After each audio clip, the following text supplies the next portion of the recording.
Damos una cordial bienvenida a todos nuestros amigos y hermanos de la gran familia de Conectados con el Cielo. Muchas gracias por acompañarnos y por estar siempre fielmente pendientes de todo lo que ocurre en este canal con respecto a la lección de la escuela sabática. Hemos llegado ya a la lección número 8 y vamos a tener una palabra de oración antes de profundizar en el estudio de esta semana. Nuestro Padre que estás en los cielos, Señor, gracias te damos por estas importantes lecciones que has traído a nuestra vida. Sé muy bien que está quedando claro el panorama vinculado con la resurrección. Hoy el tema de la resurrección da un golpe fuertísimo a esa falsa doctrina del rapto secreto. Gracias porque en tu palabra podemos espaciarnos y podemos aprender todas aquellas cosas vinculadas con nuestra salvación. Hoy no será la excepción y por eso pedimos la compañía de tu Espíritu para que podamos dar la interpretación correcta al texto bíblico y podamos encontrar la verdad y podamos ser libres. En tu nombre nos encomendamos, en Cristo Jesús lo pedimos. Amén y amén. Lección 8. La esperanza del Nuevo Testamento. La esperanza del Nuevo Testamento. El texto base para esta semana lo encontramos en 1 de Juan capítulo 5 versículos 11 y 12. Y este es el testimonio que Dios nos ha dado vida eterna. Y esta vida está en su Hijo. El que tiene al Hijo tiene la vida. El que no tiene al Hijo de Dios no tiene la vida. Qué contundente. Qué contundente. ¿Y qué es tener al Hijo? Tener al Hijo no solamente es creer en Él. Tener al Hijo está vinculado con obedecerle, con seguir sus pisadas, con tener la fe que Él tuvo, creer lo que Él enseñó, creer en lo que Él creía. Es interesante esto. Amigo testigo de Jehová que me escuchas, si tienes al Hijo, tienes la vida. Si no tienes al Hijo, no tienes la vida. Y tener al Hijo también está vinculado con reconocer su deidad. No es otro Dios. Es uno con el Padre. No es otro Dios. Eso sería politeísmo, porque adoraríamos a dos dioses, al Padre y al Hijo. Ellos son uno solo. Tremendo mensaje el de Juan capítulo 5. Ahora, 1 de Juan capítulo 5 versículos 11 y 12. Ahora, ¿qué es la esperanza cristiana de la que nos habla la lección de esta semana en la introducción? Es la prolongación de la antigua esperanza impulsada por los patriarcas y los profetas. No es algo nuevo, es algo que ya existía desde tiempos antiguos. Es una esperanza que vino a ser impulsada a través de los años por medio de los patriarcas y los profetas. En Juan capítulo 8, versículo 56, el mismo Jesús habló de que Abraham vio y se gozó en su día, en el día de Dios. Judas 14:15 nos dice que Enoc vio la segunda venida de Cristo. Vio al Hijo de Dios venir en las nubes de los cielos con millones y millones de ángeles. Imagínense, Enoc, el séptimo de la generación humana, pudo ver la segunda venida de Cristo, y Cristo ni había venido la primera vez siquiera. Hebreos 11, 39, 40, una cita base, clásica, para demostrar que cuando morimos no vamos al cielo si somos buenos, ni al infierno si somos malos, porque eso significaría haber recibido recompensa. Y de acuerdo a este texto, Hebreos 11, 39 y 40, los héroes de la fe esperaban su recompensa celestial que recibirían después de que nosotros recibiéramos la nuestra. Pero ¿acaso no están ya en el cielo? Leamos el texto bíblico y todos estos, hablando de los héroes de la fe, aunque alcanzaron buen testimonio mediante la fe, no recibieron lo prometido, proveyendo Dios alguna cosa mejor para nosotros, para que no fuesen ellos perfeccionados, aparte de nosotros. La inmortalidad, el toque final de la inmortalidad a través de la resurrección, esa recompensa esta gente no la recibió. Entonces no hay nadie en el cielo, aparte de los que ya hemos mencionado, quienes están oficialmente de acuerdo a la palabra de Dios. Y repetimos, Enoc está en el reino de los cielos. Moisés está en el reino de los cielos. Elías está en el reino de los cielos. Las primicias que resucitaron con Cristo están en el reino de los cielos. La Virgen María y todos los santitos católicos, la Biblia no registra que está en el reino de los cielos. Los humanos pueden torcer las escrituras para demostrar que sí, pero la Biblia no lo sustenta en su contexto real. Hebreos capítulo 11 habla acerca de los hombres y mujeres de la fe, los grandes héroes de la fe. Y el versículo 39 dice que no recibieron lo prometido. No han recibido la vida eterna todavía porque descansan en sus tumbas. Primera de Juan 5, 11 y 12, que es el texto base de toda la semana, destruye la teoría de la inmortalidad del alma. ¿Por qué la destruye?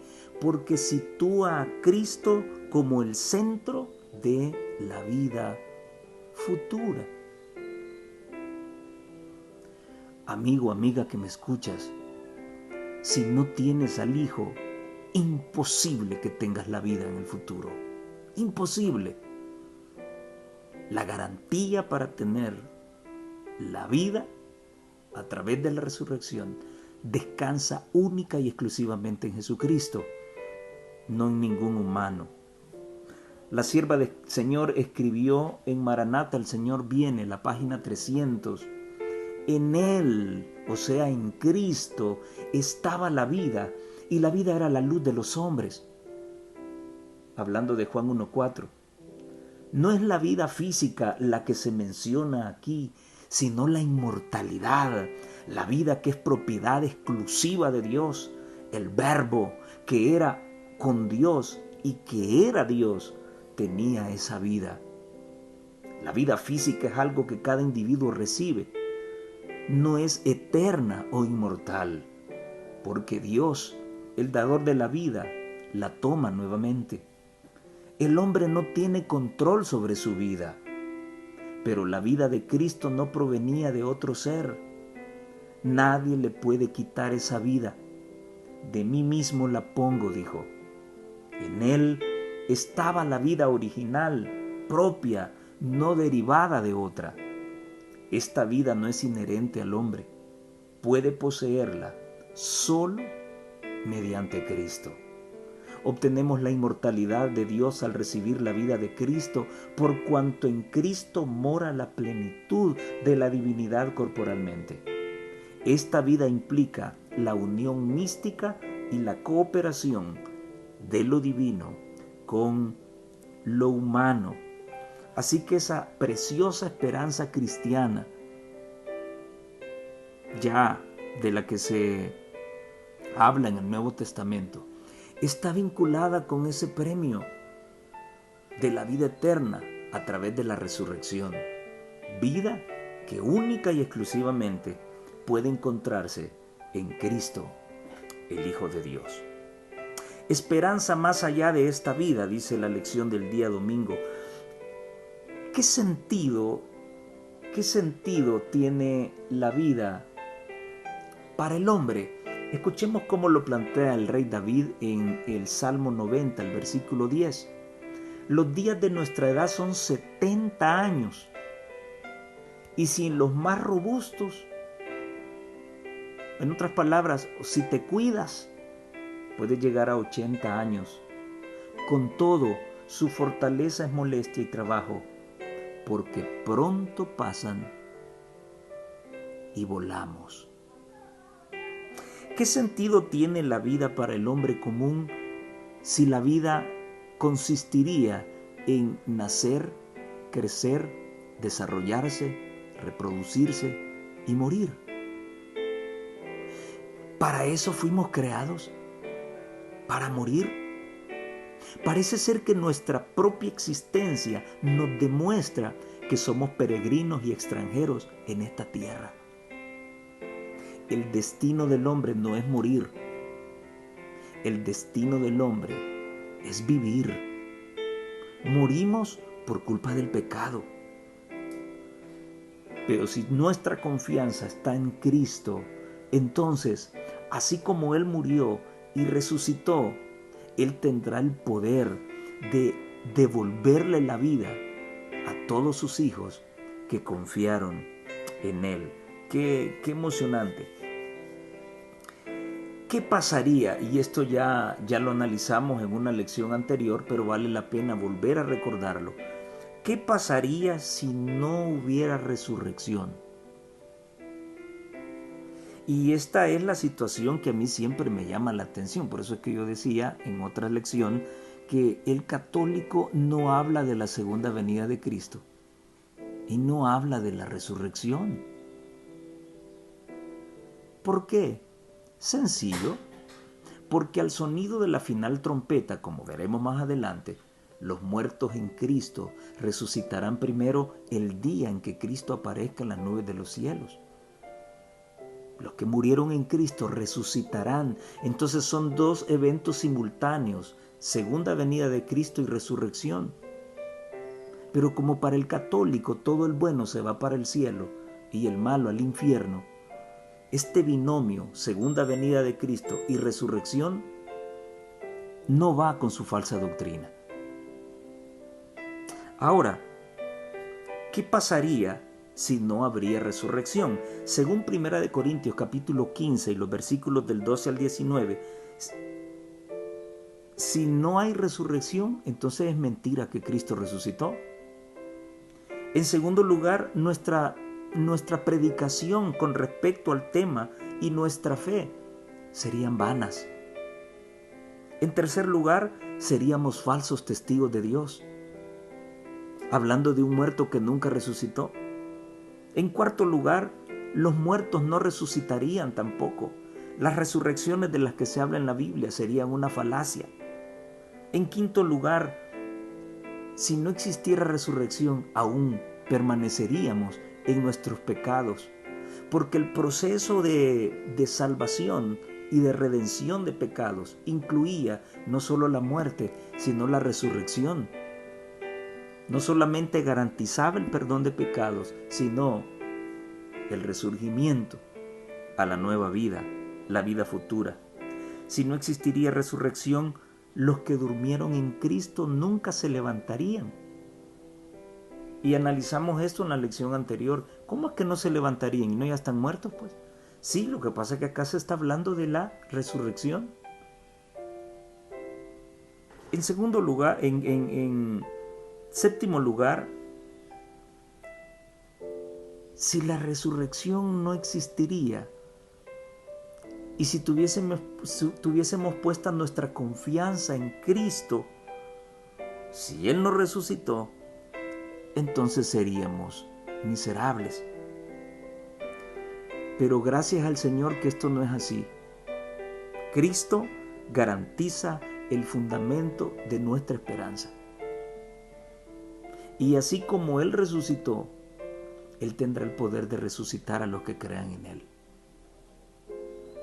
Esto quizás parecería un tanto trillante, estar hablando de la resurrección y eso, pero recordemos que los sacerdotes pagaron una enorme cantidad de dinero a los soldados que fueron los primeros testigos de la resurrección de Cristo para que no dijeran absolutamente nada de lo que vieron. Y que señalaran a sus discípulos como los que fueron y se llevaron el cuerpo para andar divulgando la mentira de que ese impostor, como le llamaban, había resucitado. Pero la semana pasada estudiamos todos los testigos presenciales de que Cristo realmente había resucitado.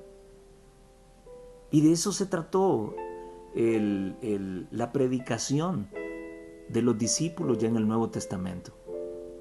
Demostrarle a la gente que ese Maestro llamado Jesucristo resucitó y su tumba está vacía. Amigo que pertenezcas a otro movimiento religioso, la tumba de Mahoma tiene los huesos de Mahoma. La tumba de Zoroastro tiene los huesos de Zoroastro. La tumba de Buda contiene los huesos de Buda.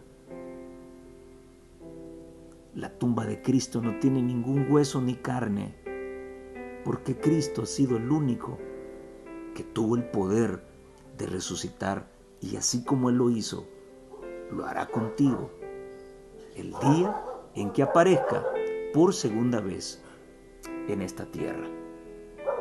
La mensajera del Señor dice en la historia de los patriarcas y profetas, la página 180 y 181, Esaú representa a aquellos que menosprecian la redención comprada para ellos por Cristo y que están dispuestos a sacrificar su herencia celestial a cambio de las cosas perecederas de la tierra.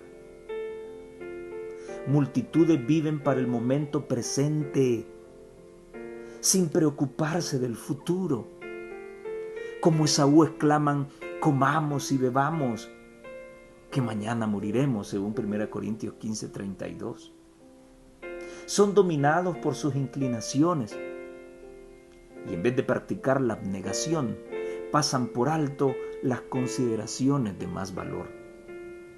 ¿Cuántos, aún entre los que profesan ser cristianos, se aferran a goces perjudiciales para la salud, que entorpecen la sensibilidad del alma? Cuando se les presenta el deber de limpiarse de toda inmundicia del espíritu y de la carne, perfeccionando la santidad en el temor de Dios, se ofenden.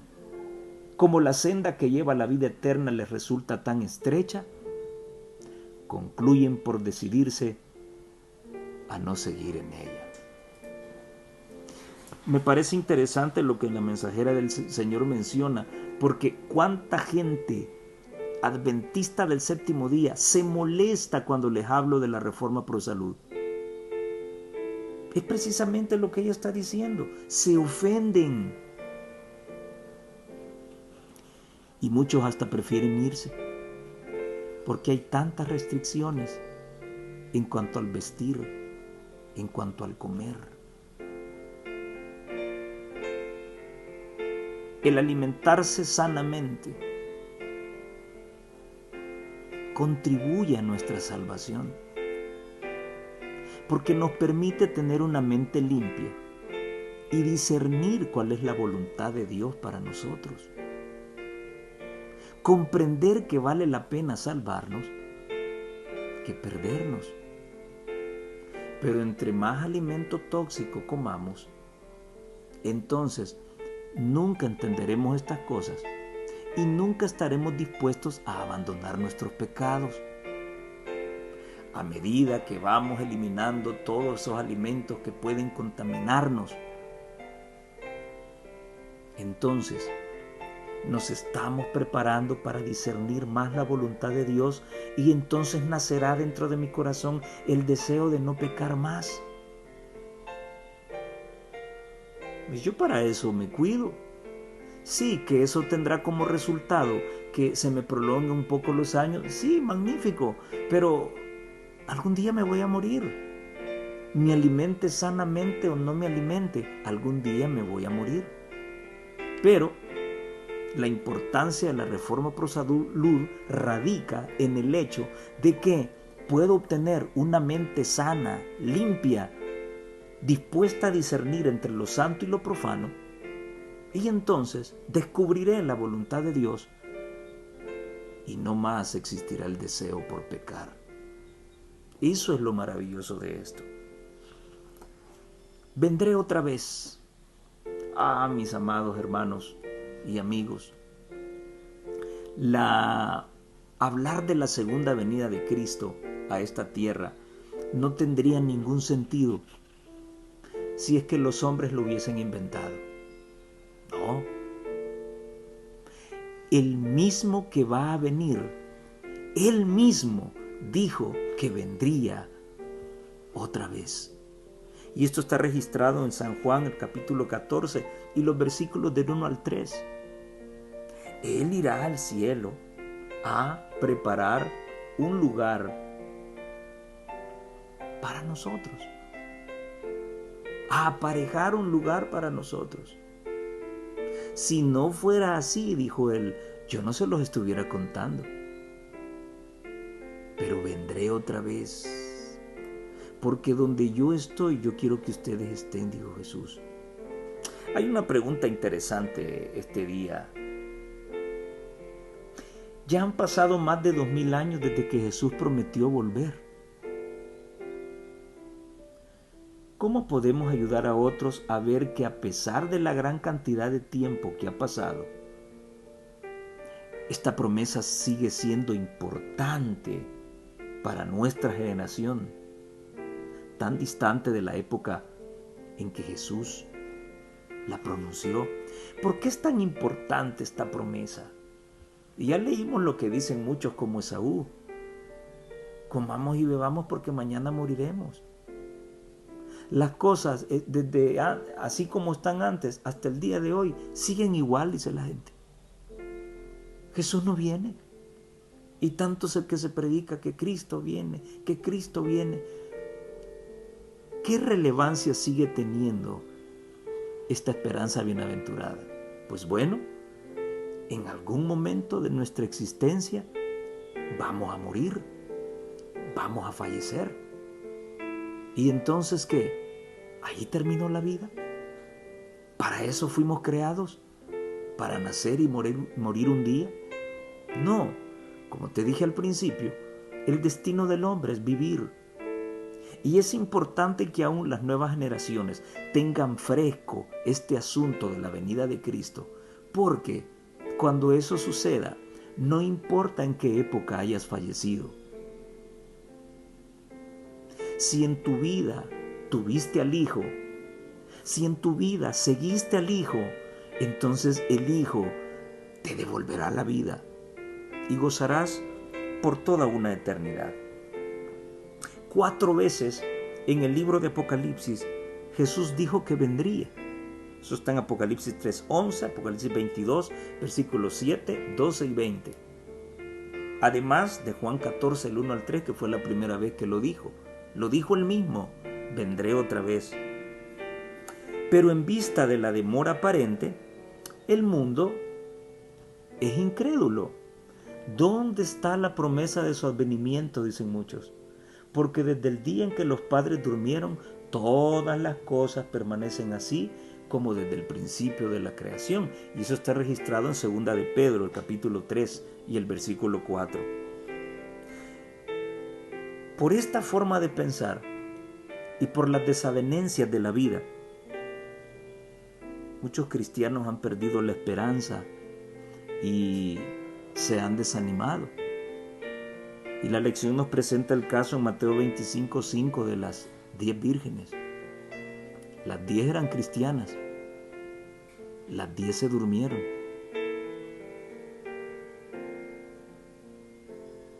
Las 10 de seguro se han de haber desanimado. Pero cuando se oyó el clamor de que venía el esposo, 5 estaban preparadas, las otras no. Esta es una realidad que se sigue repitiendo hoy en día. Muchos cristianos pierden la esperanza y se desaniman, vuelven al mundo. regresan a sus antiguos pecados.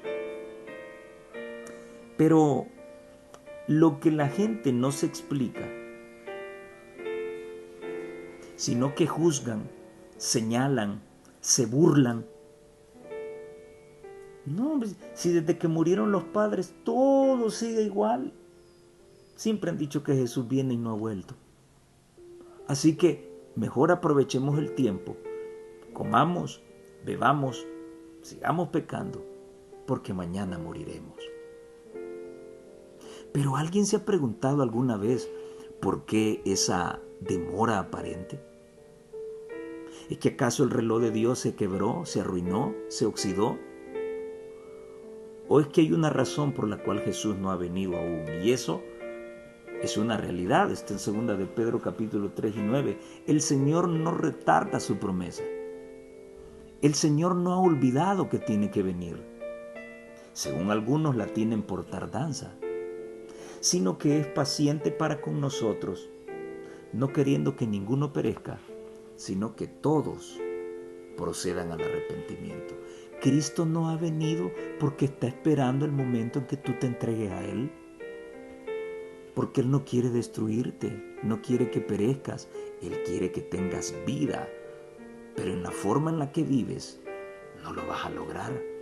Entonces por eso no ha venido. Porque sigue otorgándonos una oportunidad para que procedamos al arrepentimiento y odiemos el pecado y nos dediquemos a Él.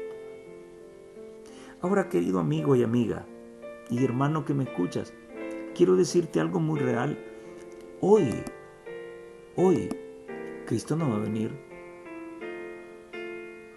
Mañana tampoco va a venir. El otro mes tampoco va a venir. ¿Y por qué digo esto con seguridad? Bueno, porque antes de que Cristo venga, debe aparecer la apostasía que le abrirá el camino al hombre de pecado, al hijo de perdición, al inicuo, al papado romano. Está muy cerca, muy cerca. Antes de que Cristo venga, tenemos que pasar ese trago amargo de la apostasía. Tenemos que pasar el trago amargo de la prominencia papal. Pero entonces, si falta para que eso llegue, ¿por qué tengo que prepararme? Porque hoy puedo morir, o mañana puedo morir, o el otro mes puedo morir, y entonces mi destino estará sellado, ya sea para vida eterna o para condenación eterna. Si morí en Cristo, entonces, al sonido de la final trompeta, cuando Cristo venga, entonces los que murieron en Cristo resucitarán primero. ¿Por qué es importante conservar la esperanza de la venida de Jesús? Voy a permitirme que la mensajera del Señor pueda responder a esta pregunta, que se encuentra en Testimonios para la Iglesia, tomo 4, la página 304. ¿Por qué es importante conservar la esperanza de la venida de Jesús? Cristo mismo nos presenta el peligro que nos acecha. Él conocía los riesgos que encontraríamos en estos postreros días y quería que nos preparásemos. Mas como en los días de Noé, así será la venida del Hijo del Hombre, según Mateo 24:37. Comían y bebían, plantaban y edificaban, se casaban y se daban en matrimonio, y no conocieron hasta el día que Noé entró en el arca y el diluvio vino y los barrió a todos. El día de Dios encontrará a los hombres absortos igualmente en los negocios y placeres del mundo.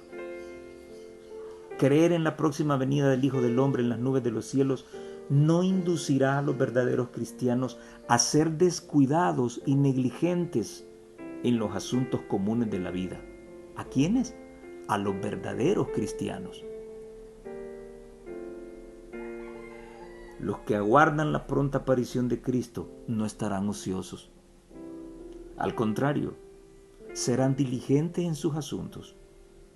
No trabajarán con negligencia y falta de honradez, sino con fidelidad, presteza y esmero.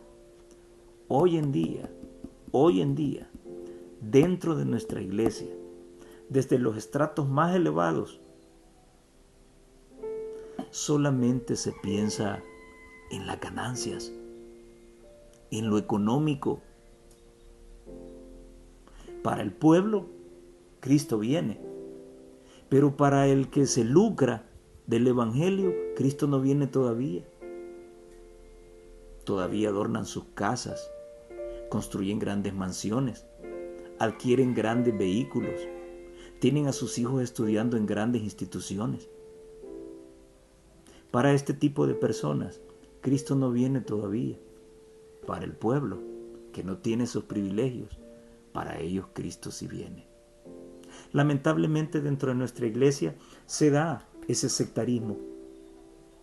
Pero la realidad nos lo ha mencionado ella. Al igual que en los tiempos de Noé, los hombres serán encontrados absortos en sus deleites y placeres, en su insistencia en ganar dinero. Pero eso no quiere decir que Cristo no vendrá. Es más, esa situación en donde el profeso pueblo de Dios está más dedicado a los placeres que a las cosas eternas, esa es una de las grandes señales que demuestran que Cristo está a las puertas. Ojalá no te encuentres en ese grupo, porque llegará la hora en que lo vas a lamentar seriamente. Llegamos al día martes.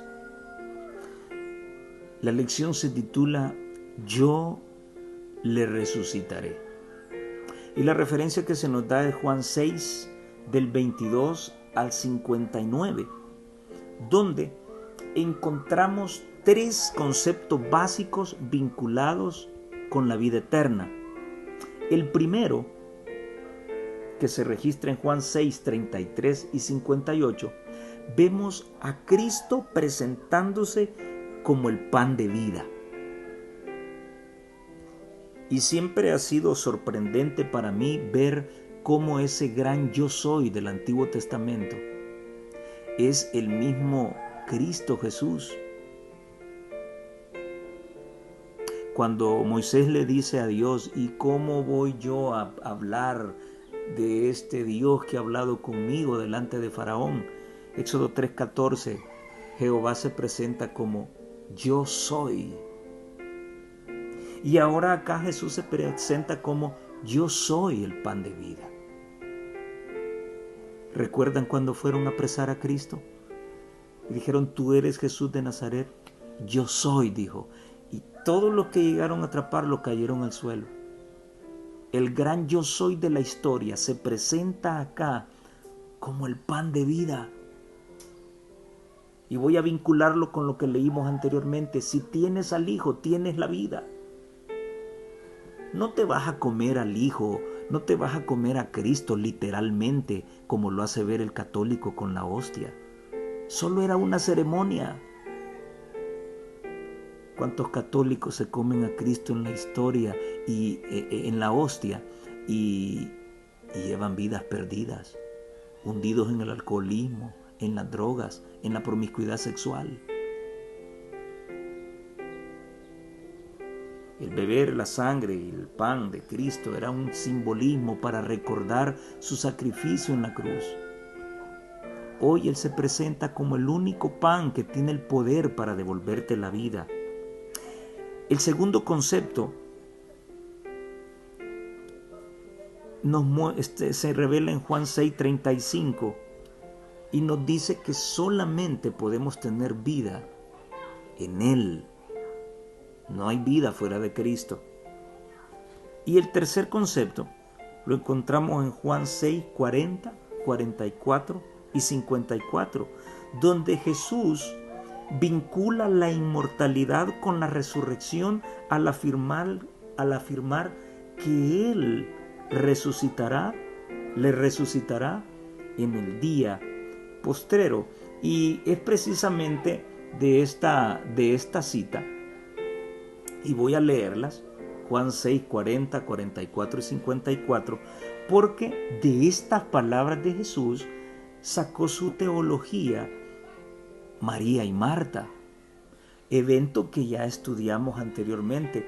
¿Recuerdan cuando Jesús se aparece a Marta o se encuentra con Marta en la muerte de Lázaro y le dice que no se preocupe porque su hermano resucitará? ¿Y qué le dice Marta? Sí, maestro, yo sé que resucitará. ¿Cuándo? En el día postrero. Qué interesante lección, amigo católico.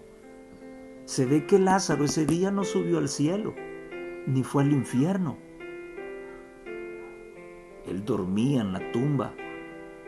Su hermana tenía la esperanza de que él resucitaría en el día postrero. ¿Y de dónde sacó esa teología del día postrero? Precisamente de su maestro.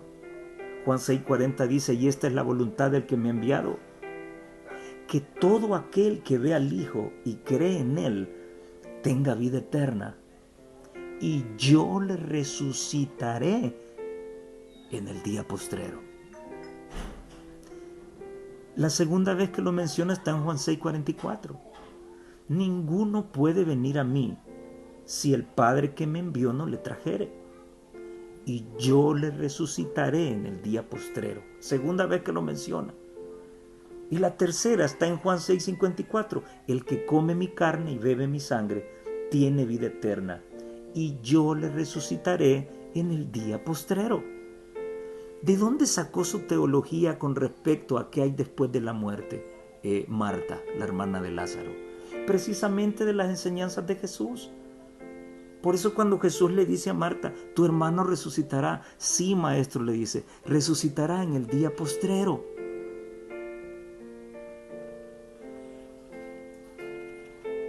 Pero el que era la vida y la luz de los hombres estaba ese día allí. Y le dijo, yo soy la resurrección y la vida. El que cree en mí, aunque esté muerto, morirá. No vas a esperar, Marta, hasta el día postrero. Yo te lo voy a resucitar hoy, porque yo soy la resurrección y la vida. Ese era el trasfondo del diálogo entre Marta y Jesús. En conclusión, querido hermano y amigo que me escuchas, si crees en Cristo, y creer significa obedecer, si crees en el Hijo, tienes la vida. No dudes sobre esto. Mensajes Selectos, tomo 1, página 159, dice, muchos suponen que al seguir a Cristo estarán obligados a ser melancólicos y tristes porque se les requiere que se nieguen a sí mismos los placeres y locuras en que se complace el mundo.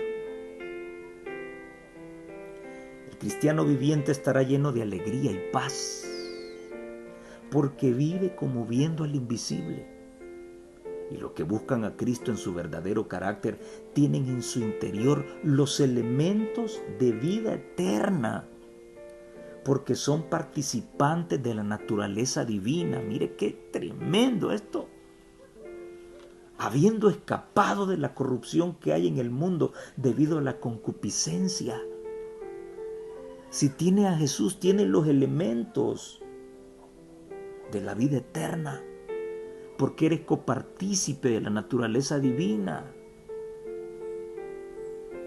Y esta es la voluntad de que me ha enviado, escribe ella citando a Juan 6, 39 y 40, que todo aquel que ve al Hijo y cree en Él tenga vida eterna.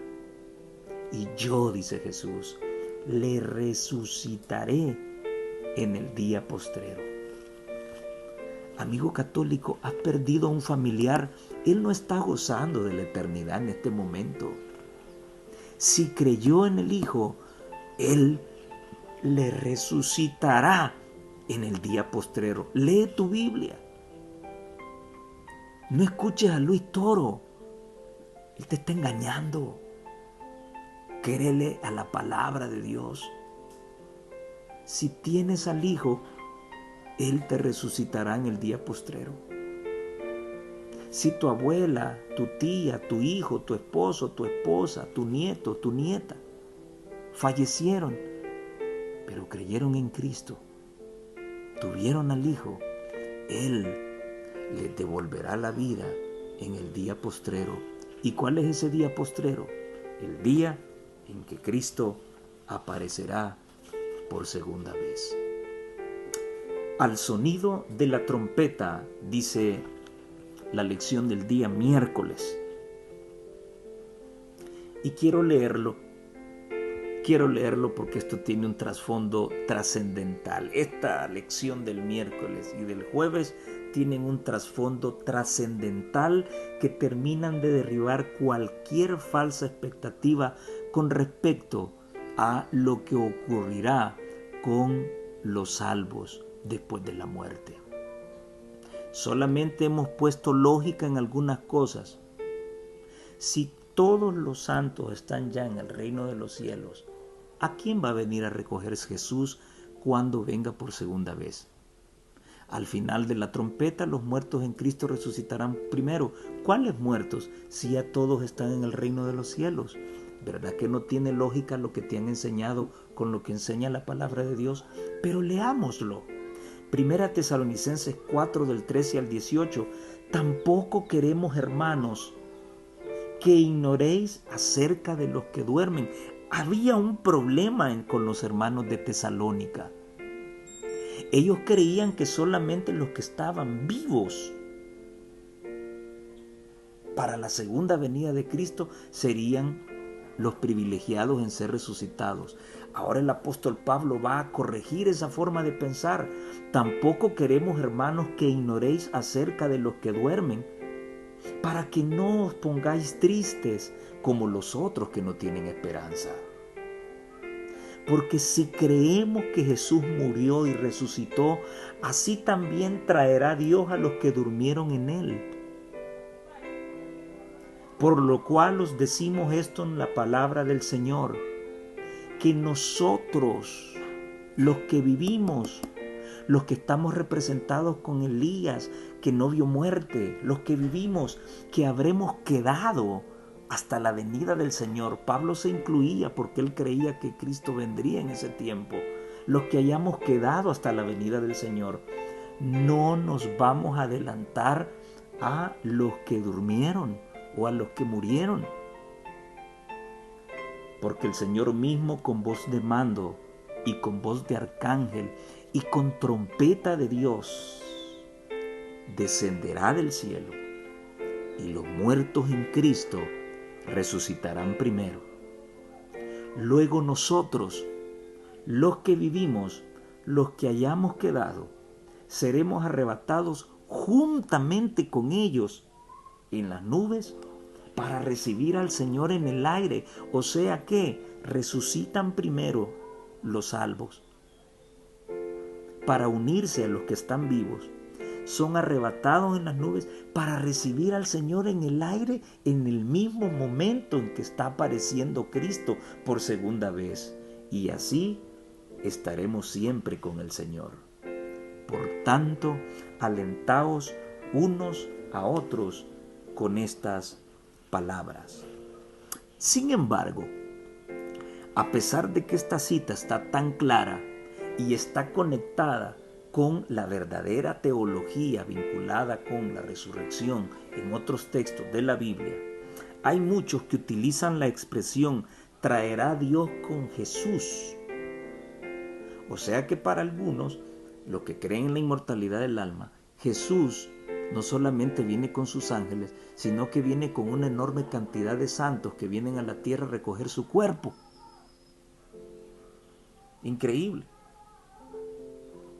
La expresión traerá a Dios con Jesús significa que Dios traerá la vida por medio de su Hijo nuevamente a los que durmieron confiando en Cristo. Ahora quiero analizar 5 cosas con respecto a 1 Tesalonicenses 4 del 13 al 18. La primera, si las almas de los justos ya están en el cielo, ¿por qué Pablo está hablando de una resurrección final? Y esto, a esto quiere llevarnos la lección. Si la gente al morir se va para el cielo, no habría razón lógica por la cual la Biblia hablara de una resurrección final. ¿Qué es resucitar? Volver a la vida. ¿Cuál es la condición para resucitar? Estar muerto. Estar muerto, pero morir en Cristo. Eso garantiza la resurrección. Pero en forma general, la condición para resucitar es morir. El que muere en Cristo resucitará para vida, primera resurrección. El que no murió en Cristo resucitará para muerte, segunda resurrección. La condición para resucitar es morir. Entonces, si al morir toda la gente se va para el cielo, si son buenos, y los malos al infierno, si son malos, entonces, ¿por qué hablar de una resurrección final? No tiene lógica. ¿Por qué está consolando a los tesalonicenses con la resurrección y no con decirles que sus amados ya están con Dios? Dijera la palabra, tampoco queremos, hermanos, que ignoréis acerca de los que están muertos, de los que duermen, para que no os entristezcáis como los otros que no tienen esperanza. O sea, ellos ya están allá arriba. Así que tranquilos, consuelen. Pablo no está hablando de eso. Y luego comienza a describir qué es lo que ocurrirá, ¿sí? El Señor vendrá al sonido de la final trompeta, los muertos en Cristo resucitarán primero y se unirá al grupo de vivos.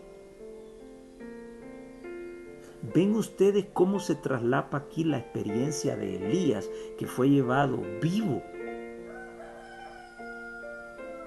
No vio muerte. Y cómo eso está representado por el grupo de vivos que esperan a Jesús, que no murieron. La última generación que logró ver a Cristo. Pero los que son resucitados al final de la trompeta están representados por Moisés, que sí vio muerte y que Jesús le resucitó, según Judas 9. Por eso es que Elías y Moisés se aparecieron en el monte de la transfiguración, donde los 3 discípulos que estaban allí pudieron tener una vislumbre de la venida de Jesús. El rostro de Jesús, sus vestiduras resplandecieron fuertemente, y a su lado apareció Elías, que representa a los muertos, a los vivos que ven venir a Jesús, nunca vieron muerte. Y estaba al otro lado Moisés, que representa a los que morirán o moriremos y seremos resucitados al final de la trompeta. Qué bonito, qué sencillo. Repito, si todos los muertos ya están ahí arriba, no tiene lógica hablar de una resurrección final. Y Pablo no los está consolando diciéndoles que no lloren ni se pongan tristes porque ya gozan de la eternidad. No, les va a explicar cómo será esto de la resurrección. Y al final de la trompeta, los muertos en Cristo resucitarán primero y se unirán junto a los vivos,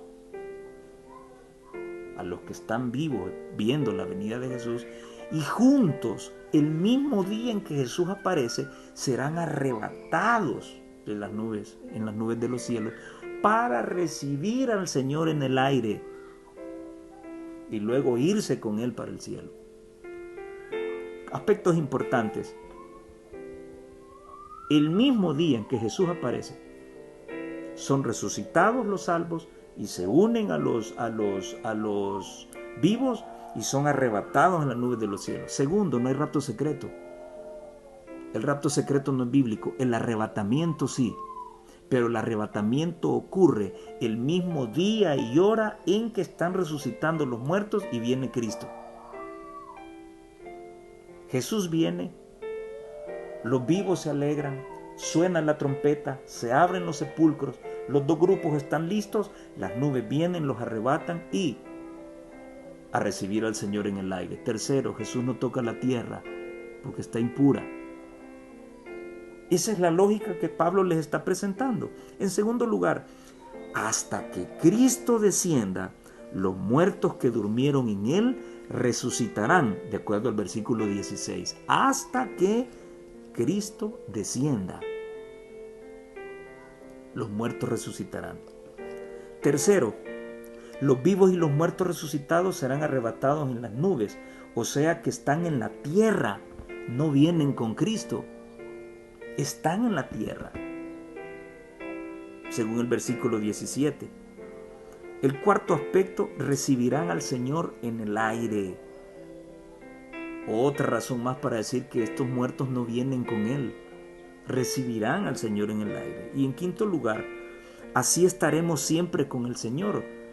Quiere decir de que esa teoría de que los que están muertos vienen con Cristo a recibir sus cuerpos no es válida, porque así estarán siempre con el Señor, dice la Biblia. O sea que nunca han estado con Él. Por eso no vienen con Él. Ahora que son resucitados y son arrebatados en las nubes de los cielos, reciben al Señor en el aire y ahora sí estarán para siempre con Él. Qué sencillo, ¿eh? Yo no sé por qué muchos se confunden con todo esto. Dice la mensajera del Señor, cuando Cristo venga para reunir consigo a los que han sido fieles, resonará la última trompeta y toda la tierra la oirá. Desde las cumbres de las más altas montañas hasta las más bajas depresiones de las minas más profundas. Los muertos justos oirán el sonido de la última trompeta y saldrán de sus tumbas para ser revestidos de inmortalidad y para encontrarse con su Señor. Esto está en la página 185 de La fe por la cual vivo y en la página 281 de Eventos de los últimos días. Y sigue diciendo, todos los justos muertos se levantan con la lozanía y el vigor de eterna juventud. La forma mortal y corruptible, desprovista de gracia, manchada en otro tiempo por el pecado, se vuelve perfecta, hermosa e inmortal.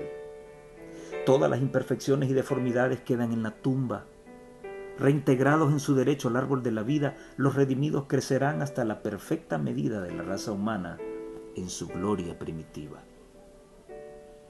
Los justos vivos son mudados en un momento, en un abrir de ojo.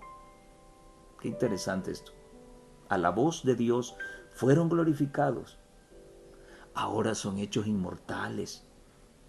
Y juntamente con los santos resucitados, son arrebatados para recibir a Cristo, su Señor, en los aires. Santos ángeles llevan niñitos a los brazos de sus madres, amigos, a quienes la muerte tenía separados desde largo tiempo, se reúnen para no separarse más y con cantos de alegría suben juntos a la ciudad de Dios. En su segunda venida todos los preciosos muertos, desde el justo Abel hasta el último santo que muera, serán despertados a la vida gloriosa e inmortal. Interesante el caso este de los niñitos, donde ella menciona que ángeles llevan en sus brazos a niñitos para dárselos a sus madres. Vemos que los bebés mueren en un estado de inconsciencia. Ellos no tienen conciencia del pecado. Si sus padres son fieles, si sus padres se toman de Cristo hasta el último día, entonces sus hijos resucitarán. No fueron bautizados, nunca pecaron porque no tuvieron conciencia del pecado. Por lo tanto, una sorpresa más, la resurrección viene con combo. Los que han perdido a sus hijos podrán recuperarlos nuevamente. Qué maravilloso esto. Y el día jueves se titula El encuentro eterno.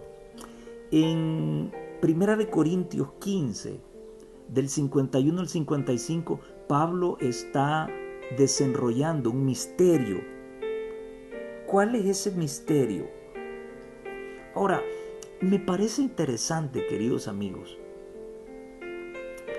que todo el capítulo 15 de Primera Corintios habla acerca de la resurrección de los muertos. Amigo católico, puedes buscarlo en tu Biblia. Allí está. No hay oraciones que debas dirigirle a ningún muerto que está en el cielo. Está en la tumba. Léete el capítulo 15 de Primera de Corintios para que lo compruebes. No le creas a Luis Toro. Todo ese capítulo está dedicado a la resurrección de los muertos. Y Pablo, creyendo que él estaría vivo para la segunda venida de Cristo, dice, no todos dormiremos. O sea, no todos nos moriremos. Todos seremos transformados, o sea, vivos y muertos resucitados. Recibirán el toque de la inmortalidad, serán transformados, lo corruptible en incorruptible. Ahora, esto no es un rapto secreto, puesto que, según Apocalipsis 1:7, la palabra de Dios dice que todo ojo le verá.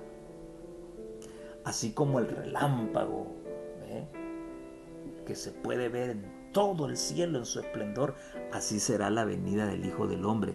Y yo en las campañas evangelísticas digo una cosa, y hoy te lo digo a ti, amigo, que puedas creer en el rapto secreto. ¿Qué razones tiene Jesús para ocultarle al mundo a sus escogidos? ¿No cree que es un honor para Cristo mostrarle al mundo entero que esa pequeña porción de gente que creyó en Él demostraron que sí se puede ser fiel a Dios, y ahora Dios los muestra con honor ante todo el mundo? ¿Por qué tiene que venir en secreto Cristo? ¿Por qué tiene que esconderse Cristo? ¿Por qué tiene que escoger a sus redimidos? ¿Que acaso Jesús tiene miedo de que alguien le reproche algo? Solo ese análisis te demuestra que esto no tiene lógica. De todo lo que hemos mencionado, no hay nada oculto, no hay nada secreto. Dios no se anda con rodeos. Dios va a exponer a sus hijos con todo honor y toda gloria, porque son las preseas que viene a recoger, y no tiene por qué hacerlo en secreto o a hurtadillas. No. ¿Hasta dónde puede sonar una trompeta en la noche? ¿Es en secreto eso? Cuando suena una trompeta hasta lo más lejos posible. Dios vendrá a traer sus escogidos y trae una tremenda fiesta, tremendo espectáculo, así como se dio ese espectáculo en Sinaí, cuando Él presentó sus 10 mandamientos en tablas de piedra. Este será otro gran espectáculo. Ahora Cristo expondrá al mundo y al universo a todas sus joyas que fueron fieles a esa ley. ¡Qué maravilloso! ¡Qué portentoso! La transformación de los vivos y de los muertos será hasta que Cristo venga y suene la trompeta. ¿Habrá trompeta ese día? Pues bueno, leámoslo. El libro de Mateo, el capítulo número 24 y el versículo número 31 dice que habrá trompeta. Y Luis Torito, yo nunca te he oído hablar de la trompeta.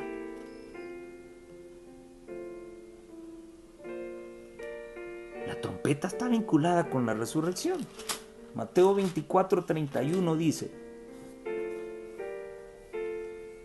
y enviará sus ángeles con gran voz de trompeta, y juntarán a sus escogidos de los 4 vientos, desde un extremo del cielo hasta el otro.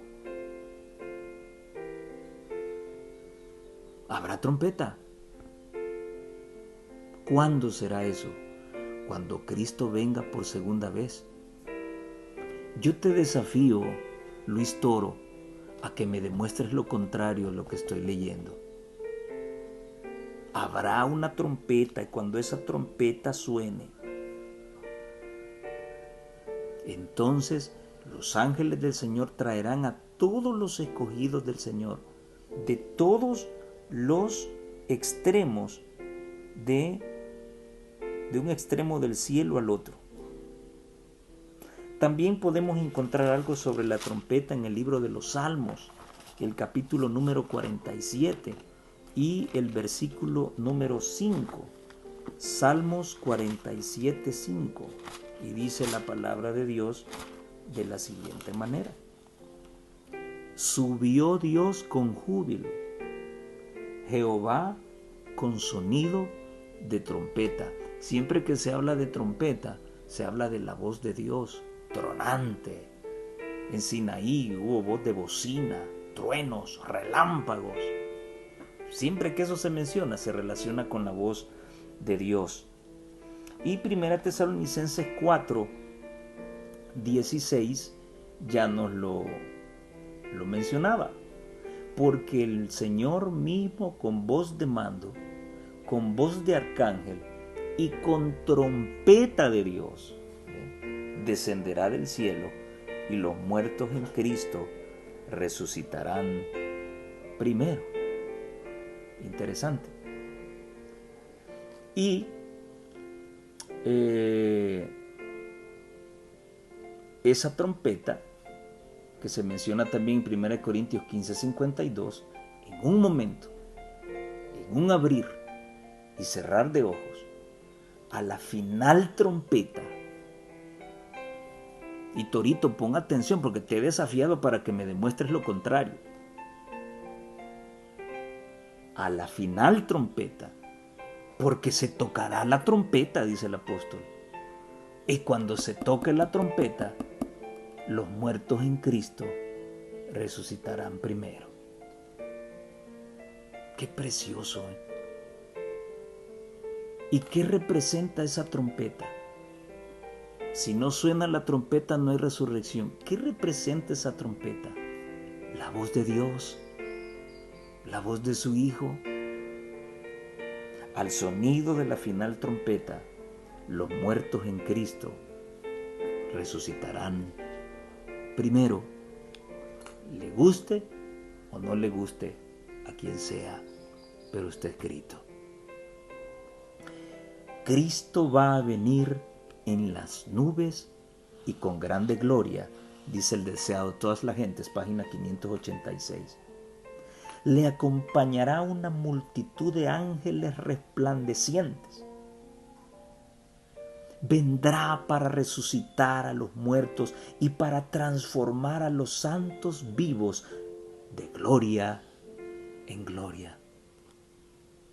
Vendrá para honrar a los que le amaron y guardaron sus mandamientos y para llevarlos consigo.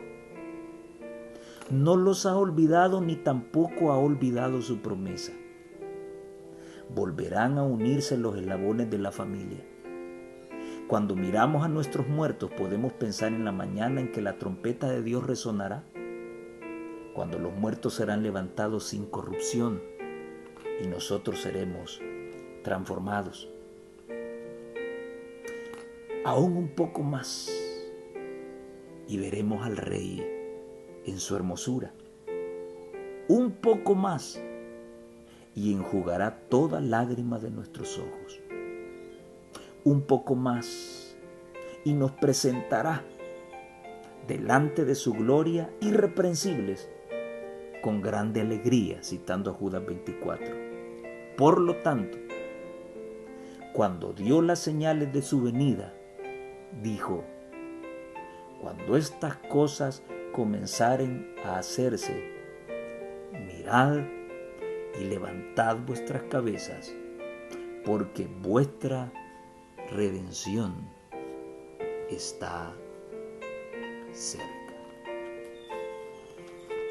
¿Te gustó la lección? preciosa, interesante, pero quedará allí. ¿Eso es todo? ¿Una disertación teológica? ¿Una demostración de la verdad de Dios para este tiempo? ¿Eso es todo? No mirarás, no levantarás tu cabeza, no descubrirás que tu redención está cerca. Ven a Jesús. Vuelve a Jesús. El que tiene al Hijo tiene la vida. Si no tienes al Hijo de Dios, no tienes la vida.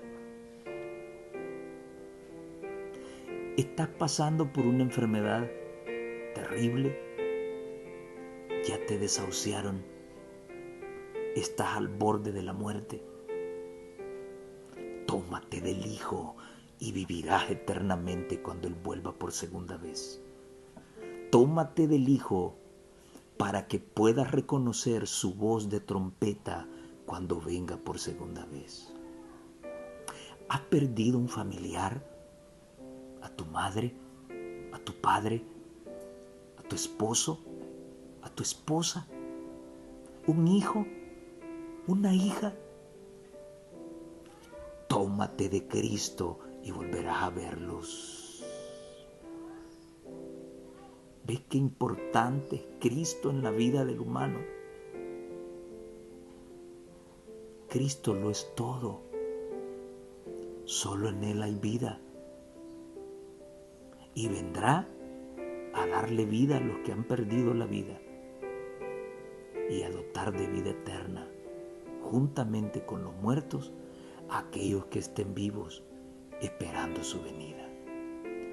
Ojalá, querido amigo, puedas encontrarte dentro de ese grupo que espera al Señor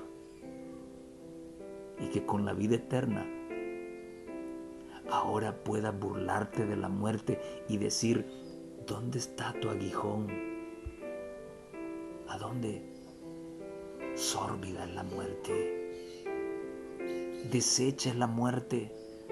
El libro de Apocalipsis dice que la muerte y el Hades han de ser echados al lago de fuego y azufre, donde estará la bestia, el falso profeta y Satanás. Vente del lado de Cristo. En el mundo, si ya lo perdiste todo, ¿qué puedes perder en el camino de Dios? Si ya lo perdiste todo, ¿qué te va a quitar Cristo? Él promete quitarte la mancha del pecado y regalarte vida eterna cuando vuelva por segunda vez. Piensa en ello y medítalo. Que el Señor te bendiga. Nos vemos en la próxima.